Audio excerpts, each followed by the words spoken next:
Hello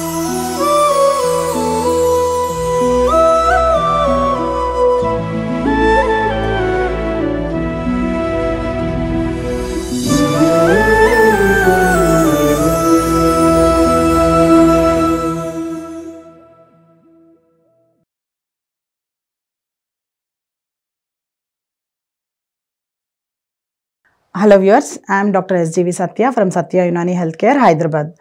మా customer care number వచ్చేసి 8074868274. మన ఈ ఎపిసోడ్లో స్ప్లీన్ గురించి తెలుసుకుందాం. అయితే స్ప్లీన్ అన్నది ఏదైతే ఉందో యూజువల్గా అందరికీ లివరు, కిడ్నీసు, హార్ట్, బ్రెయిన్, లంగ్స్ వీటి మీద కాన్సన్ట్రేషన్ చేస్తారు కానీ అసలు స్ప్లీన్ అన్న ఆర్గన్ మీద అసలు ఏమాత్రం కాన్సన్ట్రేట్ చేయరు. ఎంతోమందికి వాళ్ళ ఏమంటారు అల్ట్రాసౌండ్ రిపోర్ట్స్ చేయించినప్పుడు స్ప్లీనోమెగాలీ అని చెప్పి దానిలో వస్తుంది కూడా, గ్రేడ్ 1, గ్రేడ్ 2, గ్రేడ్ 3 అన్నీ వచ్చినా కానీ దాన్ని ఎందుకో మరి ఒక దౌర్భాగ్య స్థితి ఏమిటంటే డాక్టర్స్ కూడా దాన్ని నెగ్లెక్ట్ చేస్తున్నారు అండ్ వీళ్ళు కూడా పేషెంట్స్ కూడా వాటిని పట్టించుకోవట్లేదు. అయితే ఈ స్ప్లీన్ అన్నది ఏదైతే ఉందో ఇది ఎన్లార్జ్ అయ్యే కొన్ని కండిషన్స్ ఉంటాయన్నమాట. అంటే స్ప్లీన్ ఏదైతే ఉందో ఇది లివరు, తర్వాత ఈ ప్యాన్క్రియాస్ వచ్చి దీని నాచ్లో ఎండ్ అవుతుంది.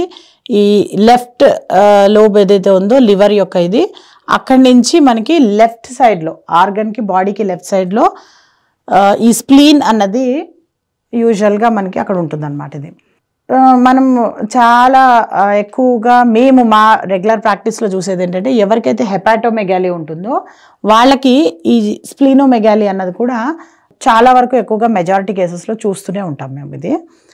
అయితే ఈ స్ప్లీనోమెగాలీకి యునానీ మెడిసిన్లో చాలా చక్కటి మెడిసిన్స్ ఉన్నాయన్నమాట. యూజువల్గా ఏంటంటే ఎప్పుడైతే స్ప్లీనోమెగాలీ చాలా ఎక్కువైపోతుంటుందో అది ఎక్కువైపోయిన తర్వాత వాళ్ళు ఏం చేస్తారంటే స్ప్లీనెక్టమీ అని చెప్పి స్ప్లీన్ కట్ చేసి అవతల పడేస్తారు అనమాట. బట్ ఈ స్ప్లీన్కి ముఖ్యంగా ఏంటంటే యునానీ వర్డ్ ఏంటంటే దీన్ని తిహాల్ అంటారు అనమాట.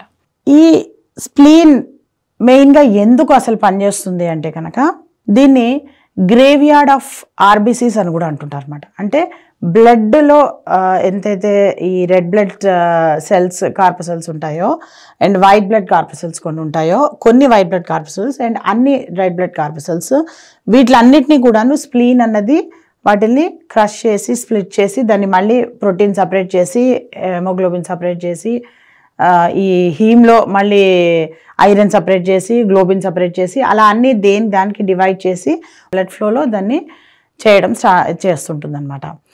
చిన్నతనంలో స్ప్లీన్ అన్నది అసలు బ్లడ్ ఫార్మేషన్లో one of the most important ఆర్గన్గా కూడా ఉంటుంది. తర్వాత పెద్దగా అయిన తర్వాత ఏంటంటే స్ప్లీన్ ఒకటి సరిపోదు కాబట్టి పెద్దగా అయిన బాడీకి, సో బోన్ మ్యారో కానీ లివర్ కానీ ఇంకా అదర్ ఆర్గన్స్ కూడా దాని యొక్క ఫంక్షన్స్ని అవి కూడా కొంత పంచుకుంటూ ఉంటాయి అన్నమాట. బట్ ఎప్పుడైతే లివర్ కాంప్రమైజ్ అవుతుందో, ఎప్పుడైతే బోన్ మ్యారో కాంప్రమైజ్ అవుతుందో, బోన్స్ కాంప్రమైజ్ అవుతాయో, ఆ కాంప్రమైజ్ అయినప్పుడు దాని ఫంక్షన్ కూడా ఈ లివర్ అన్నది స్ప్లీన్ అన్నది చేయడం మొదలెడుతూ ఉంటుంది అనమాట. ఈవెన్ ఇన్ అడల్ట్స్ ఆల్సో, అంటే పెద్దవాళ్ళలో కూడాను. చిన్నవాళ్ళలో అయితే మొత్తం అదే చూసుకుంటుంది, బట్ పెద్దవాళ్ళలో ఎప్పుడైతే వేరే ఆర్గన్స్ అన్ని దీని యొక్క ఫంక్షన్ని తీసుకున్నప్పుడు ఇదేం చేస్తుంది, అవన్నీ కాంప్రమైజ్ అయినప్పుడు ఇదే పనిచేయడం మొదలెడుతుంటుంది అనమాట స్ప్లీన్.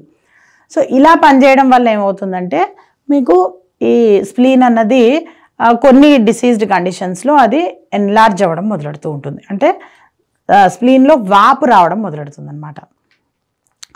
అయితే ఈ స్ప్లీన్ ఏదైతే ఉందో ఇది ముఖ్యంగా చెప్పాలి అంటే కనుక లింఫోసైట్స్ తర్వాత మోనోసైట్స్, ఇవి రెండింటిని తయారీలో ఫార్మేషన్లో చాలా పెద్ద దాని పాత్ర ఉంటుందన్నమాట.